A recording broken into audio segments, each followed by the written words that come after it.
సర్వోన్నతుడైన దేవుని పరిశుద్ధ నామమున మీ అందరికీ శుభములు తెలియచేస్తూ ఉన్నాను. దేవుని యొక్క కృప, కరుణ, వాత్సల్యాలు అపరిమితంగా మన మీద వర్షింపచేస్తూ ఉన్నారు ప్రభు. ఏమిచ్చి ప్రభు రుణాన్ని తీర్చుకోగలం మనం? ఆయనకి ఇష్టంగా ఉండటం తప్పనిచ్చి మనము ఆయనకు అప్పగించగలిగేదేముంది? ఆయనకి ఇష్టలుగా ఉండేందుకు మన యొక్క ప్రమాణాలతో కాకుండా ఆయన ప్రమాణాలకు అనుగుణంగా మనం ఆయనకి ఇష్టలుగా ఉండాలని ప్రభు కాంక్షిస్తూ ఉన్నారు. స్నేహితులారా, ఈ దిన వాక్య ధ్యానాన్ని మీరు ఇప్పటికే నెమరు వేసుకుంటూ ఉండుంటారు. మరోసారి ఆ వచ్చిన భాగాన్ని మనం చూద్దాం. జకర్యా గ్రంథం 10వ అధ్యాయం 12వ వచనం. And I will strengthen them in the Lord, and they shall walk up and down in his name, saith the Lord. ఎంత చక్కని మాట గమనిస్తున్నారా? జకర్యా భక్తుణ్ణి దేవుడు ప్రత్యేకమైన రీతిలో పురుకొల్పుతూ ఆయన యొక్క వాక్కును జకర్యాకి అందించి ఇశ్రాయేలు ప్రజలను దేవాలయం నిర్మించడానికి పురుకొల్పుతూ ఉన్నారు. 70 సంవత్సరాలు వారు బబులోను చెరలో ఉండిపోయి ఆ తరువాత ప్రభు యొక్క వాగ్దానాన్ని బట్టి తిరిగి వారి దేశానికి వచ్చారు. కానీ దేవుని యొక్క ఆలయ నిర్మాణం సాఫీగా జరగటం లేదు. నాకు ఒక్కొక్కసారి ప్రశ్న వస్తూ ఉండేది, సొలొమోను దేవాలయాన్ని కట్టిస్తూ ఉన్నప్పుడు ఆ దేవాలయము కొరకు సిద్ధపాటు చేసినటువంటి ఆ రాళ్లను శబ్దం లేకుండా చెక్కేందుకు, లేదా ఆ రాళ్లను చెక్కుతున్నప్పుడు దేవాలయ ప్రాంగణంలో శబ్దం వినిపిస్తుంది కనుక సొలొమోనుకు అది ఇష్టం లేక దూరంగా రాళ్లను చెక్కించటము, సిద్ధం చేయటము జరిగింది. కట్టడం కడుతూ ఉన్నప్పుడు శబ్దాలు లేకుండా ఎలా ఉంటాయి? అరే అంత చెయ్యాలా అని అనిపిస్తూ ఉంటుంది. కానీ స్నేహితులారా, దేవుని యొక్క పనిని అవును అలాగే చేయవలసినటువంటి వారమై ఉన్నాం మనం. దేవుని యొక్క పని విషయంలో దేవునికి ఎక్కడా కూడాను మనస్తాపం చెందకుండా ఉండాలి అనేది ప్రభు యొక్క కోరిక. ఒకవేళ మనుషుడు ప్రభువుకి మనస్తాపాన్ని కలుగు చేస్తే ఆయన దేవాలయపు పనిని కూడా ప్రక్కన పెట్టేసేటువంటి అవకాశం ఉంది. సొలొమోను అంత పవిత్రంగా దేవాలయాన్ని కట్టాడు కదా. అంత పవిత్రమైన దేవాలయాన్ని ప్రతిష్ఠిస్తున్న సమయంలో మేఘము వలె దేవుని యొక్క సన్నిధి ఆలయం మీదకి దిగి వచ్చింది కదా.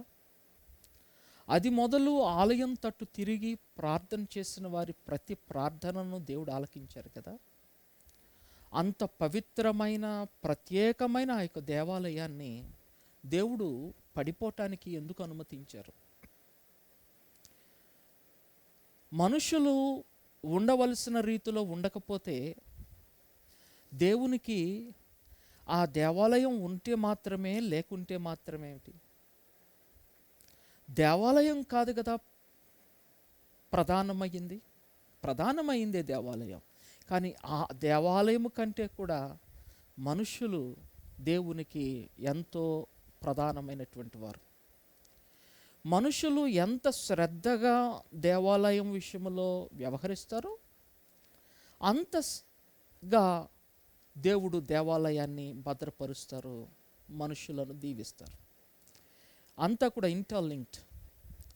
దేవుని యొక్క ఆలయం విషయంలో మనం శ్రద్ధ కలిగి ఉంటే దేవుడు మనల్ని ఆశీర్వదిస్తారు. దేవాలయాన్ని కొనసాగిస్తారు. మనము శ్రద్ధ వహించకపోతే దేవాలయం పాడైపోతున్నా హీ డజంట్ కేర్. బంగారపు తాపడాల్ని ఒలిచేస్తూ ఉంటే హీ కెప్ట్ క్వైట్. రాతి మీద రాయి కూడా నిలవనటువంటి పరిస్థితి వస్తున్నా హీ కెప్ట్ క్వైట్. సో ఈ విషయంలో మనం ఆలోచించాల్సింది ఏమిటంటే, దేవాలయం కంటే కూడా దేవుడు మనుషుల యొక్క ప్రవర్తన జాగ్రత్తగా ఉండాలని ప్రభు కోరుకుంటున్నారు. ఈవేళ మనం సమాజంలో చూస్తుంటే అద్భుతంగా దేవాలయాలు కడుతున్నారు.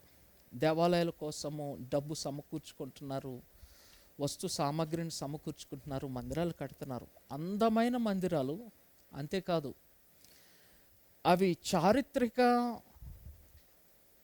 విశేషాలుగా ఉండేలా తయారు చేస్తూ ఉన్నారు. కానీ ఆ దేవాలయాల్లో ఉంటున్నటువంటి మనుషులు ఎంత జాగ్రత్తగా వారి ప్రవర్తనని కాపాడుకుంటున్నారు అన్నదానిని ఆలోచన చేయటం లేదు. గమనించండి, ప్రజలు మార్మన్స్ పొందకుండా వందలు వేల మంది మందిరానికి వెళ్ళినా దానివల్ల ప్రయోజనం ఏమి లేదు. And one day those temples will come down. ఒక దినాన్న ఆ యొక్క ఆలయాలు కూలిపోతాయి. కూలిపోవటం అంటే వాటి యొక్క ప్రశస్తత కనుమరుగైపోతూ ఉంటుంది. అవి విలువలైనటువంటివిగా మారిపోతూ ఉంటాయి.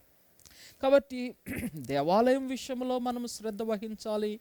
దేవాలయంలో ఉన్నటువంటి మనుషుల విషయంలో కూడా శ్రద్ధ వహించాలి. చాలా స్పష్టం, మనుషులు, ఇశ్రాయేలు ప్రజలు వారు సత్ప్రవర్తన కలిగి ఉండకపోవటాన్ని బట్టి God allowed that the temple in Jerusalem be put down. యెరూషలేము దేవాలయం పడిపోవటానికి ఆయన అనుమతించారు.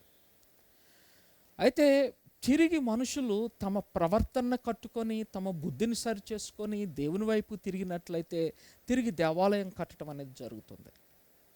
సొలొమోను నిజంగా దైవ జ్ఞానాన్ని కలిగినటువంటి వ్యక్తిగా ఉన్నాడు. సరే,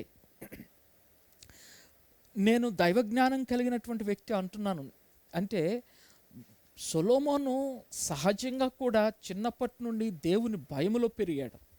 బత్షెబా నడిపింపులో, తన తల్లి యొక్క మార్గములో, తన తండ్రి యొక్క బోధనలను వింటూ, నేను అనుకుంటాను తండ్రి దగ్గర పదస్తమానం కూర్చున్నాడో లేదో తెలియదు, కానీ తండ్రి యొక్క మాటల్ని బత్షెబా జాగ్రత్తగా విని, ఆ మాటలు, నాయనా మీ తండ్రి ఇలా అంటున్నారు, ఇలాగ ఆయన కీర్తన వ్రాశారు, ఇలా కీర్తన పాడారు, ఇలా దేవుని స్తుతిస్తున్నారు, ఇలాగ మనం దేవుని సన్నిధిలో ఉండాలంట నాయన చెప్తున్నారు అని ఈ విధంగా దేవుని యొక్క మాటలను బత్షెబా సొలొమోను భక్తునికి ఎంతో నేర్పింది. కాబట్టి కొంత దైవ జ్ఞానాన్ని చిన్నప్పటి నుండి కూడా సొలొమోను పొందుకున్నాడు. ఆ జ్ఞానాన్ని బట్టే దేవుడు తనకు ప్రత్యక్షమైనప్పుడు సరి అయిన రీతిలో అడగటం జరిగింది. ఆ యొక్క జ్ఞానం ఉంది కనుక దేవాలయాన్ని చాలా పవిత్రంగా కట్టాలనేటువంటి నిర్ణయానికి వచ్చాడు. అక్కడ శబ్దం కూడా వినపడకూడదు అని. ఆలోచించండి, దేవుని యొక్క సన్నిధి ఉండాలి అని ఆయన కోరుకుంటున్నారు. ఇక్కడ ఒక విషయం మీకు జ్ఞాపకం చేయనా, నెహెమ్యా ఆ యొక్క యెరూషలేములో పనిచేస్తూ ఉన్నాడు. అన్యులు, సమరయులుగా పరిగణింపబడుతున్నటువంటి వాళ్ళు వచ్చి మేము కూడా సహాయం చేస్తాం ఈ పనిలో అని అన్నారు. ఏమన్నారు ఆ భక్తులు? అవసరం లేదయ్యా, మేము చేస్తాం ఈ పనిని అన్నారు. చాలా దానివలన డిస్టర్బెన్స్ వచ్చింది. దానివల్లనే దేవాలయం పని ఆగిపోయింది. గమనించండి, ఈ మాటను మనము క్రైస్తవులంగా మన మనస్సులలోనికి చాలా గాఢంగా తీసుకోవాలి. ఇవాళ రేపు దేవుని యొక్క ఆలయాలు కడుతూ ఉన్నప్పుడు ఎవరి సహాయం కొరకు చూస్తున్నారు? అన్యుల యొక్క సహాయాన్ని కూడా తీసుకుంటూ ఆ సహాయంతో అద్భుతమైనటువంటి ఆలయాలు కట్టేస్తే అది దేవునికి ప్రీతిపాత్రంగా ఉంటుందా? అంటే అన్యుల యొక్క సహాయం తీసుకోవటం అది అన్ని వేళలా మనము ఆలోచన కలిగి ఉండాలి. అంటే అది చేయటము సమంజసమా కాదా? అక్కడ నెహెమ్యాను ఇంకా అక్కడ ఉన్నటువంటి భక్తులు వీ డోంట్ వాంట్ అన్నారు. We want to build the city of God, the temple of God, the walls of Jerusalem. In purity, పరిశుద్ధతతో, దేవుని మీద భయభక్తులతో, విశ్వాసముతో కట్టుకుందామని చెప్పి అనుకున్నారు వాళ్ళు. ఇవాళ రేపు అలా చేస్తున్నటువంటి పరిస్థితి చాలా తక్కువ కనిపిస్తుంది. అవును, మీరు ప్రశ్నించవచ్చు, దావీదు కాలంలో ఎలాగూ మందిరానికి సమకూర్చారో అలాగే సొలొమోను ఎలా సమకూర్చాడో, కానీ సొలొమోను జ్ఞానయుక్తంగా ఎవరి సహాయం తీసుకోవాలి, ఎవరి సహాయం తీసుకోకూడదు ఆలోచన కలిగి ఉన్నారు. ఆ యొక్క విజ్ఞతతో మనము దేవుని యొక్క ఆలయాలను కట్టడానికి కానీ, దేవుని యొక్క పని చేయటానికి కానీ మనము మెలకు కలిగి ఉండాలి. స్నేహితులారా, అంత పవిత్రంగా సొలొమోను దేవాలయాన్ని కట్టారు. ఇక్కడ జకరియా కాలంలో దేవాలయం యొక్క నిర్మాణం ఆగిపోయింది. మరలా దేవుడు పురుకొల్పుతూ ఉన్నారు. ఈ అధ్యాయాలు మనము చాలా జాగ్రత్తగా గమనిస్తూ ఉన్నట్లయితే మనము ప్రధాన యాజకుడైనటువంటి యెహోషువను, జెరుబ్బాబెలును మనం చూస్తూ ఉంటాం. వీరు ఇరువురు దేవుని చేత ప్రత్యేకింపబడినటువంటి వారు. ఇంతకు మునిపే నేను మీకు తెలియచేశాను, జెరుబ్బాబెలు బబులోనులోనే అంటే రాజప్రాసాదాలలో పెరిగినటువంటి వ్యక్తిగా కూడా నేను మీకు జ్ఞాపకం చేశాను. అతడు రాజా వంశీకుడిగా కూడా నేను మీకు జ్ఞాపకం చేశాను. ప్రియమైనటువంటి వారులరా, ఈ ఇద్దరు వ్యక్తులు వారి యొక్క బలముతో కాదు దేవుని యొక్క ఆలయాన్ని కడుతూ ఉన్నది. వారు దేవుని యొక్క ఆత్మను కలిగి ఉండటాన్ని బట్టి దేవుని యొక్క పనిని జరిగించటం సాధ్యమవుతుంది అని మనకు స్పష్టమవుతుంది. ఈ జకరియా గ్రంథంలో కూడా దేవుడు చాలా స్పష్టంగా ఆయన మాట్లాడుతూ ఉన్నారు. ఏమనో తెలుసా? ప్రధాన యాజకుడైనటువంటి యెహోషువ గురించి మాట్లాడుతూ ఉన్నారు. మనము 3వ అధ్యాయంలో చూస్తే 2వ వచనంలో ప్రధాన యాజకుడైనటువంటి యెహోషువ గురించి చెప్పడు. Then the Lord said unto Satan, the Lord rebuked thee, O Satan, even the Lord that hath chosen Jerusalem rebuked thee. Is not this a brand plucked out of the fire? అగ్నిలో నుండి తీయబడినటువంటి కొరులాగా ఉన్నారు కదా. So great the high priest was. యెహోషువ చాలా చాలా భక్తి కలిగినటువంటి వాడుగా ఉన్నాడు. తర్వాత మాటల్లో 7వ వచనము 3వ అధ్యాయము జకరియా గ్రంథంలో ప్రభు అంటూ ఉన్నారు, if thou wilt walk in my ways and if thou wilt keep my charge, then thou shalt also judge my house and shalt also keep my courts.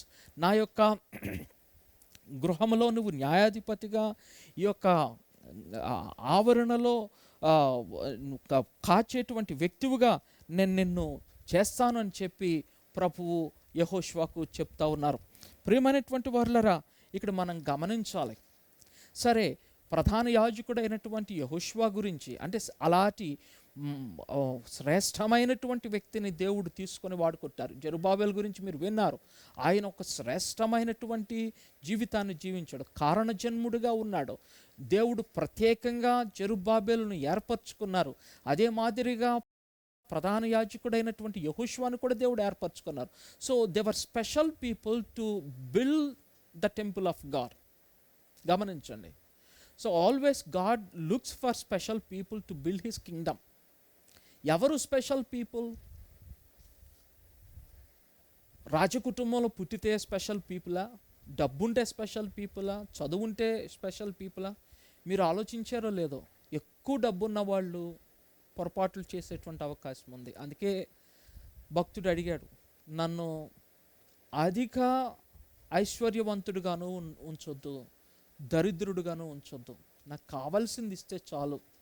ఎక్కువ నేను కలిగుండి నేను నిన్ను తృణీకరిస్తానేమో. డబ్బు ఎక్కువ ఉన్నటువంటి వాళ్ళు దేవుణ్ణి తృణీకరించేటువంటి జీవితాన్ని జీవిస్తుంటారు.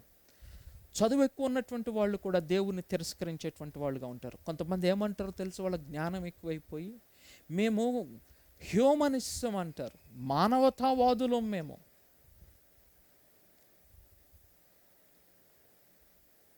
అసలు లేదు దానికి అవకాశం.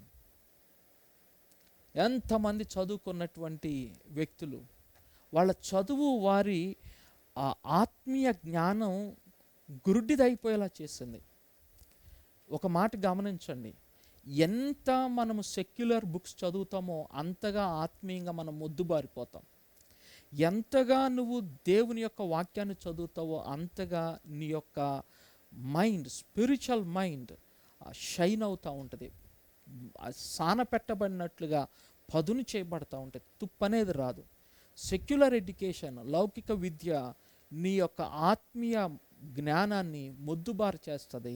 కానీ బైబిల్ దేవుని యొక్క ఆత్మ నడిపింపులో వాక్య ధ్యానం అది నీ యొక్క ఆత్మీయ మనస్సును పదును పెడుతుంది. మనకు తెలుసు, బాగా చదువుకున్నటువంటి వాళ్ళు దేవునికి లోబట్టం కంటే దేవునినే ప్రశ్నించేటువంటి వాళ్ళుగా మారారు. దానివల్ల ప్రయోజనం ఏమీ కూడా లేదు అని నేను మీకు జ్ఞాపకం చేస్తూ ఉన్నాను. ఈ సమయంలో మనం కూడా దాని విషయంలో ఆలోచన చేయాలి. సో వారి యొక్క జ్ఞానాన్ని బట్టి, వారి యొక్క గొప్పతనాన్ని బట్టి కాదు, దేవుడు వారికి తోడై ఉంటాన్ని బట్టి. They are chosen people because they were obedient to God.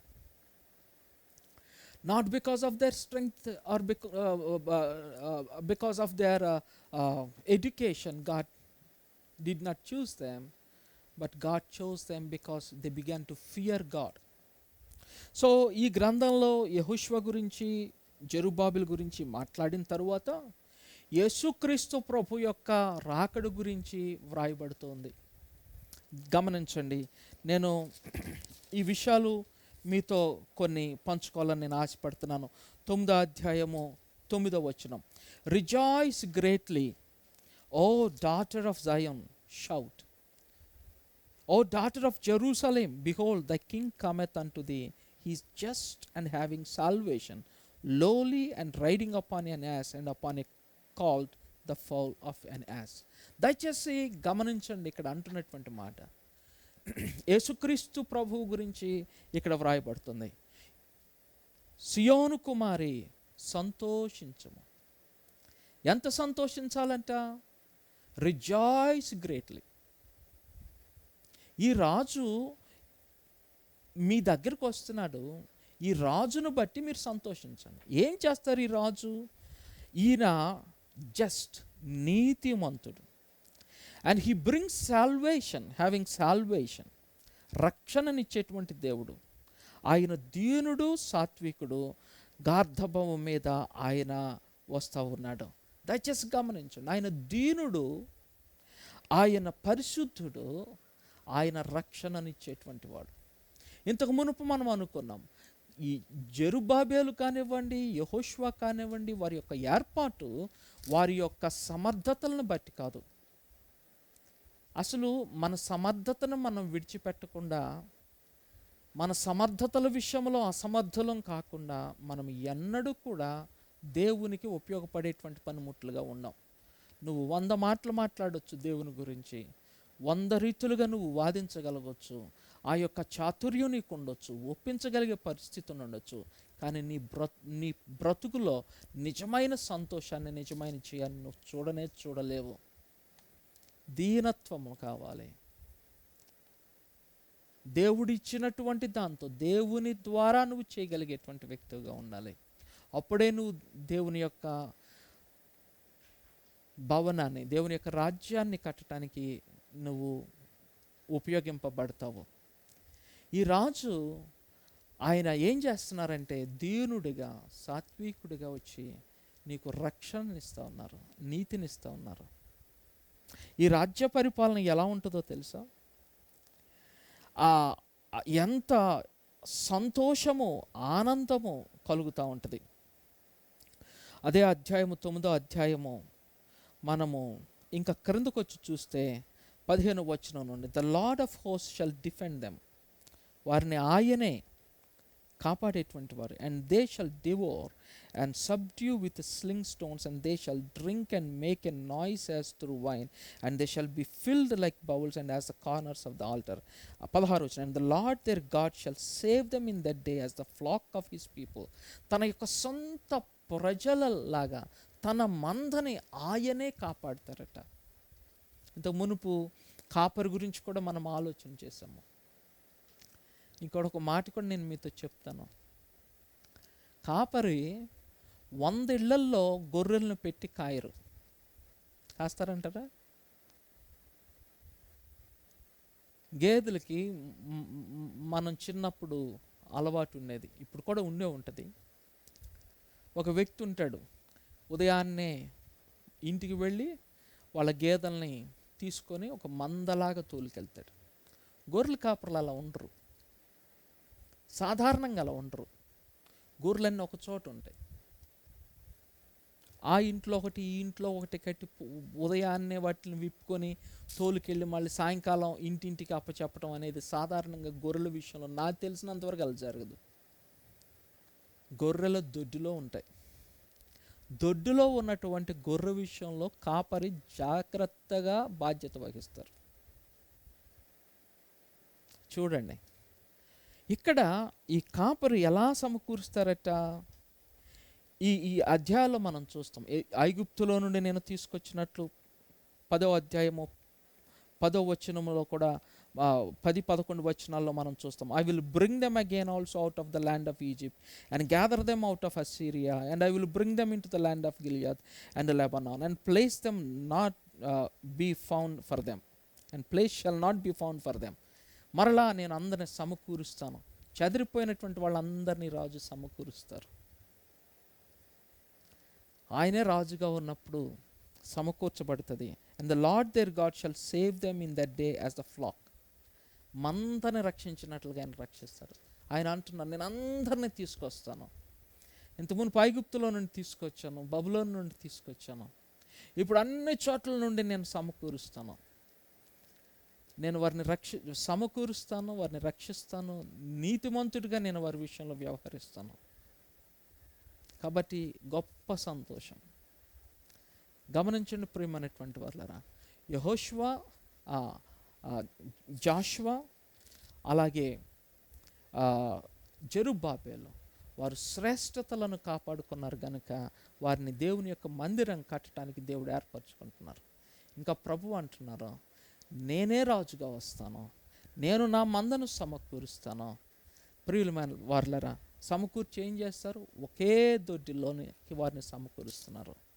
ఇక్కడ నేను ఒక మాట మీకు చెప్తున్నాను, ఒకే స్వభావములోనికి సమకూరుస్తూ ఉన్నారు ఆయన.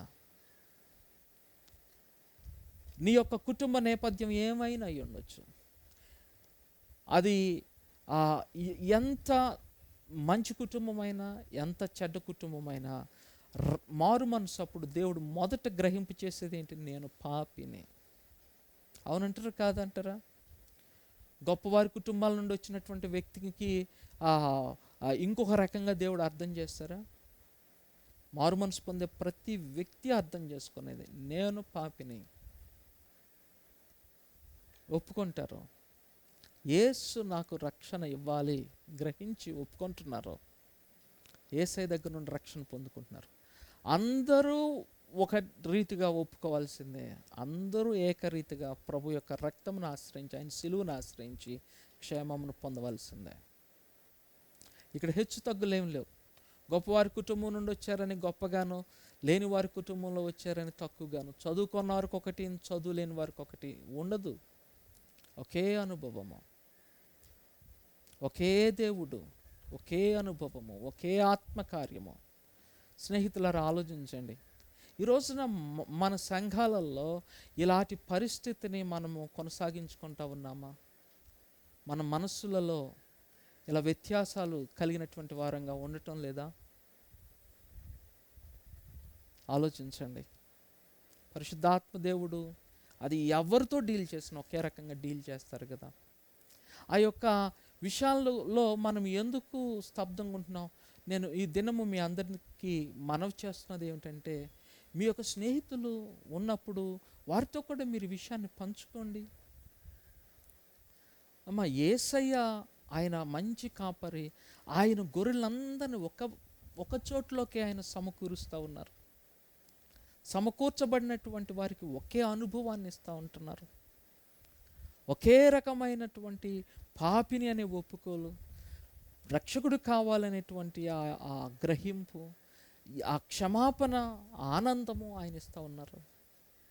ఇంకంతేకాదు, ఇక్కడ జకర్యా గ్రంథంలో ఇంక దేవుడు చెప్తున్నటువంటి మాటను మనము జాగ్రత్తగా ఆలోచించాలి. 8వ అధ్యాయంలో నేను మీకు కొన్ని మాటలు చూపిస్తాను, జాగ్రత్తగా గమనించండి. 16వ వచనం, these are the things that you shall do. చేర్చబడినటువంటి గొర్రెలు ఈ పని చేయాలి. ఏమిటది? Number 1, speak truth. ఏం చేయాలి? స్పీక్ ట్రూత్, సత్యమును మాట్లాడండి. నా స్నేహితులరా, అన్ని వేళలా నువ్వు నిజంగా నిజమే పలుకుతున్నావా? అబద్ధము సత్య సంబంధిది కాదు. అది చిన్నది కావచ్చు, పెద్దది కావచ్చు, ఏదైనా సరే. అబద్ధం అబద్ధమే, సత్యం సత్యమే.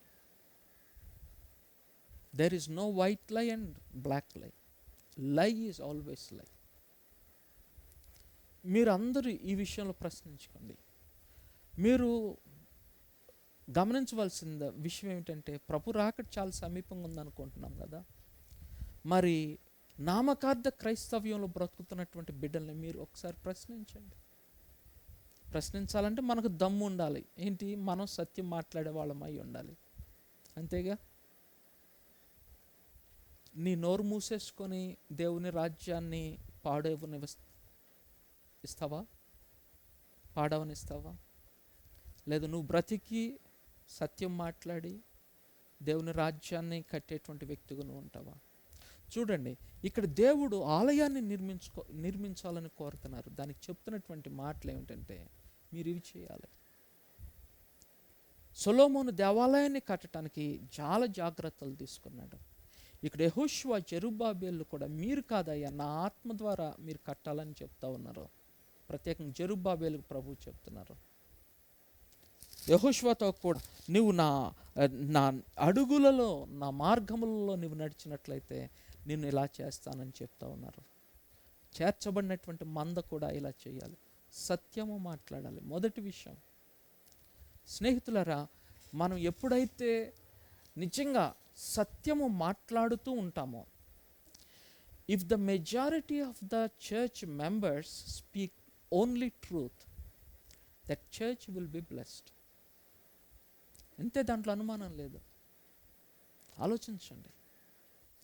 ఈరోజు ఎంతమంది మాటలు వింటున్నారో ఒకసారి ఆలోచించండి. నువ్వు ఇక మీదట నేను సత్యమే మాట్లాడుతానని నువ్వు ఒక తీర్మానం చేసుకుంటే సంఘం అభివృద్ధి చెందిందంతే. ఇక్కడ దేవాలయం కట్టాలి అని అంటే you need to have these qualifications. మీరు ఇలా ఉన్నప్పుడు మీరు ఖచ్చితంగా దేవుని కార్యాన్ని చేస్తారు. యెహోషువ, నువ్వు ఇలా నా మార్గములలో నడిచినప్పుడు, if thou wilt keep my charge, then thou shalt also judge my house. నేను నీకు ఇచ్చినటువంటి దాన్ని నువ్వు జాగ్రత్త వహిస్తే, నా మార్గంలో నడుస్తూ ఉంటే, నువ్వు ఇక్కడ జడ్జ్ చేసేటువంటి వ్యక్తిగా ఉంటావు. So speak truth. నా కోసం మీరు అబద్ధం ఆడొద్దు అంటే, నా కోసం అబద్ధం ఆడటం అంటే నన్ను చూసి భయపడి నిజాన్ని ఒక్కోసారి దాయొద్దు. అదే నా కోసమే మీరు సత్యం మాట్లాడటం కాదు, దేవుని కోసం మీరు చేయాలి, నేను చేయాలి, మనందరం చేయాలి. ఇంకో విషయం నేను మీకు తేటపరుస్తున్నాను. ఈ జకర్యా గ్రంథం 8వ అధ్యాయం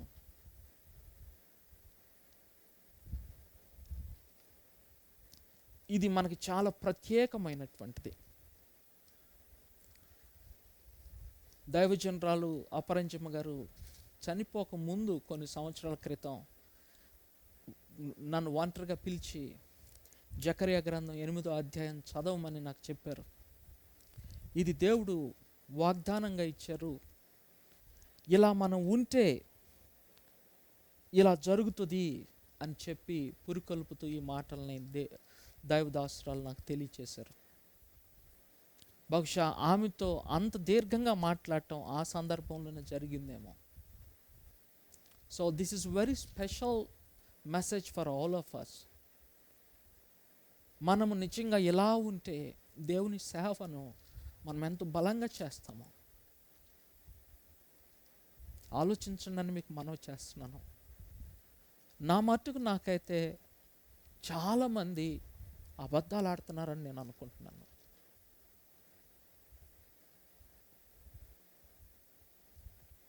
నేను మీతో చాలాసార్లు చెప్పాను, మా అమ్మ నన్ను అడిగేది, ఎరా ప్రార్థన చేస్తున్నావా? చేస్తున్నాను మమ్మ. నా కోసం చేసావా? ఆమె చనిపోయిన తర్వాత నన్ను మొట్టమొదట ప్రశ్నించిన ప్రశ్న అదే. ఇప్పుడు ఆమె కళ్ళకి కనిపిస్తుంది నేను అంత ప్రార్థన చేస్తున్నాను. ప్లీజ్, నేను మిమ్మల్ని ప్రభు నామమున హెచ్చరిస్తున్నాను, నువ్వు నిజమే పలుకుతావా? న్యాయస్థానాల్లో ప్రమాణం చేయిస్తారంట సత్యం పలుకుతానని. ఒక వ్యక్తి ఇట్లా అన్నాడంట, నేను సత్యమే పలుకుతాను అననే బదులు నేను సత్యమే పలుకుతాను అని దీర్ఘాన్ని తీసి మెలుకులు పెట్టాడంట. నో, సత్యం పలకాలి. రెండవది, దేవుడు చాలా స్పష్టంగా చెప్తున్నటువంటి మాట ఏమిటంటే, నువ్వు న్యాయమైనటువంటి తీర్పులు తీర్చాలి. దయచేసి ఈ విషయాన్ని అర్థం చేసుకోండి. నీ జ్ఞానంతో నువ్వు తీర్పు తీరిస్తే నువ్వు పొరపాట్లు పడిపోతావు. సొలొమోను అడిగిన మాట ఏమిటి? ప్రభువా, నీ ప్రజలకు నేను ఎలా న్యాయం తీర్చగలను? నీ జ్ఞానం నాకు ఇవ్వని అడిగారు. అరే, మనం ఏ పార్టీ వాళ్ళం అండి? మనం ఎంత ధారాళంగా ఆ అమ్మాయి ఇట్లా అండి, ఆ అబ్బాయి ఇట్లా అండి, నీ నోటితో కామెంట్స్ చేసేస్తా ఉన్నావు. దయచేసి ఆలోచించండి అని మీకు మనవి చేస్తున్నాను. ఎన్ని కామెంట్స్ నీ పొరుగు వారి విషయంలో నువ్వు మాట్లాడుతున్నావు. It's not good. కనీసం నువ్వు చెప్తున్నప్పుడు నాకు ఇలా అనిపిస్తుందని అన్న అంటున్నావా? నువ్వు జడ్జి చేసేస్తున్నావు. ప్లీజ్, ఆ పద్ధతిని నువ్వు మానుకోవా? ప్రియ సంఘమా, ఈ పరిస్థితిని నువ్వు విడిచిపెట్టడానికి ఆశపడవా? దయచేసి గమనించమని మనవి చేస్తూ ఉన్నాను. ఇంకా నేను త్వరగా వెళ్తాను. నీ యొక్క గుమ్మములలో నువ్వు సమాధానమును కలిగి ఉండాలట. అంటే నువ్వు వెళుతున్నప్పుడు, నువ్వు వస్తూ ఉన్నప్పుడు, you need to remember the sacrifice of Jesus Christ and out of his love you are saved. ఆయన ప్రేమను బట్టి, ఆయన తనను తను అర్పించుకోవటాన్ని బట్టి నువ్వు రక్షణ పొందావు. సో నువ్వు కూడా ఆ యొక్క సమాధానమును పంచేటువంటి వ్యక్తిగా ఉండాలి. నువ్వు క్షమించాలి. ప్రభు యొక్క ప్రార్థన నేర్పిన దాంట్లో మా అపరాధములను మేము మా ఎడల అపరాధములు చేయవని మేము క్షమించినట్లు మీరు మా అపరాధములను క్షమించమని అడగటం జరిగింది. సో ప్లీజ్, నేను మీకు మనవి చేస్తున్నాను, ఈ దినమే నీ హృదయాన్ని పరిశీలన చేసుకో, నీ మనస్సాక్షిని శుద్ధి చేసుకో. Otherwise you will be in great danger. You are not building the temple of God, the kingdom of God. You are ruining the temple of the Lord God. దయచేసి గమనించండి, నేను మీకు మనవి చేస్తూ ఉన్నాను. తర్వాత 4వ విషయం, నీ యొక్క పొరుగువాని విషయంలో నువ్వు చెడ్డగా ఆలోచన చేయవద్దు.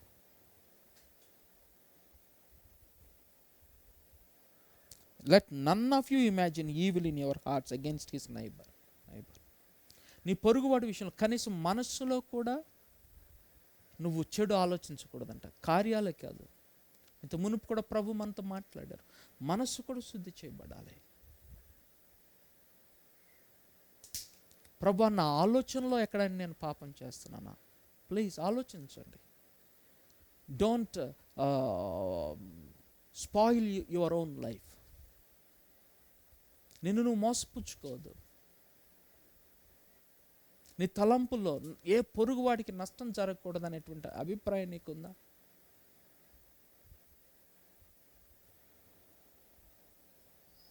ప్రియా దేవుని బిడ్డలారా, ఆలోచించండి. నువ్వు అబద్ధపు ప్రమాణములు చేయవద్దని చెప్పి కూడా దేవుడు చెప్తున్నారు. ఈ 5 విషయాలు నువ్వు జాగ్రత్తగా ఉన్నట్లయితే ఏమవుతుందో తెలుసా? 21-22 వచనాలు చదువుతూ ఉన్నాను. జకర్యా గ్రంథం 8వ అధ్యాయం. And the inhabitants of one city shall go to another saying, let us go speedily to pray before the Lord and to seek the Lord of hosts, I will go also. Yeah, many people and strong nations shall come to seek the Lord of hosts in Jerusalem and to pray before the Lord. నువ్వు అలాగన చేస్తే, ఈ 5 పాటిస్తే, please, నువ్వు ఇవి చేస్తేనే ఆయన యొక్క మందలో ఉన్న వ్యక్తి. ఆయన ఒక స్థలములోనికి మందను తీసుకొచ్చి ఆయన ఒక్కరే కాపరి, ఆయన ఒకే అనుభవాన్ని ఇస్తున్నారు, ఒకే స్వభావాన్ని కూడా ఆయన కలుగ చేస్తున్నారు. ఆ స్వభావము నీలో కలిగినట్లయితే దేవుడు ఎలాంటి గొప్ప కార్యాలు చేస్తారో. ఈ స్వభావం లేకుండా నువ్వు ఉన్నట్లయితే నువ్వు దేవుని రాజ్యాన్ని పాడు చేసిన వ్యక్తిగా ఉన్నావు. ఇంకో మాట చెప్పనా, నువ్వు ఆయన మందలో చేరిన గొర్రెవు కాదు. మిమ్మల్ని నేను తిరిగి తీసుకొస్తున్నాను, దేవాలయాన్ని కట్టండి, మీరు ఎప్పటికీ నేను మీకు రాజుగా ఉంటాను, మీకు కాపరిగా ఉంటాను. ఈ స్వభావాన్ని మీరు కలిగి ఉండండి. ప్రియా దేవుని బిడ్డలారా, నేను నా ప్రజలను విడిపిస్తాను, నా ప్రజలకు నేను దేవుడిగా ఉంటాను, వారు నాకు బిడ్డలుగా ఉంటారు.